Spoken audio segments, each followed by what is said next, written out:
डमरू बजा के मन मोह लेलन हे गौरी के सजन माँ। डमरू बजा के मन मोह लेलन हे गौरी के सजन माँ।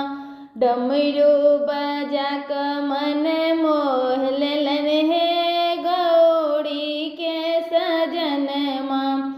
दौड़ल दौड़ल गेल गौरी है आसन आनैले। दौड़ल दौड़ल गेली गौरी है आसन आनैले।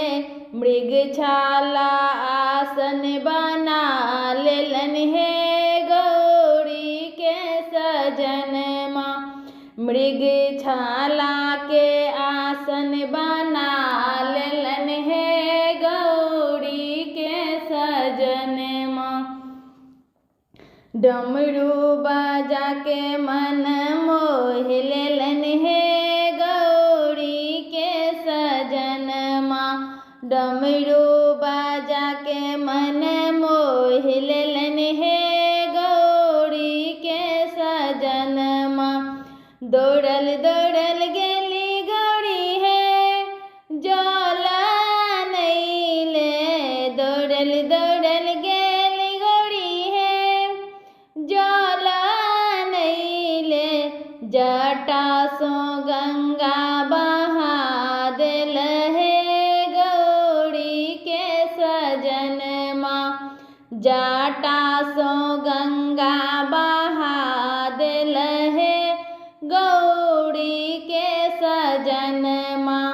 डमरू बजा के मन मोह लेलन हे गौरी के सजन माँ।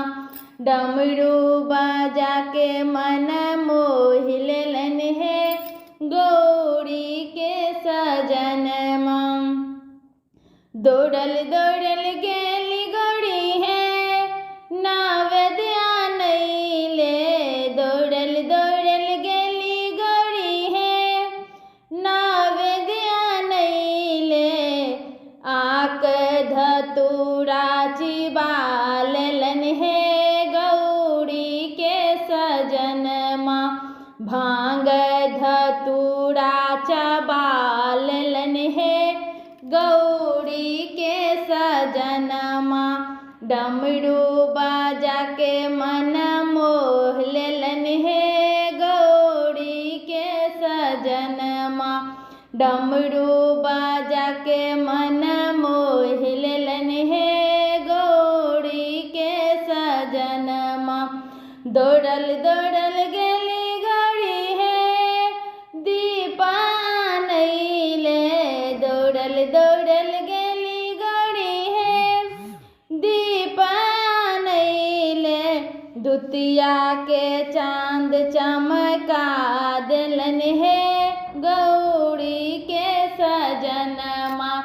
दुतिया के चांद चमका देलन हे गौरी के सजन माँ। डमरू बजा के मन मोह लेलन हे गौरी के सजन माँ।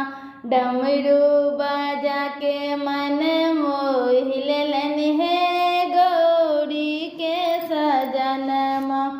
दौड़ल दौड़ल गेली गौरी है सिंदूर आनैले। दौड़ल दौड़ल गेली गौरी है सिंदूर आनैले। अपने से भस्म लगा लेलन हे गौरी के सजन माँ। ताधैर भस्म रमा लेलन हे गौरी के सजन माँ। डमरू बजा के मन मोह लेली हे गौरी के सजन माँ। डमरू बजा के मन मोह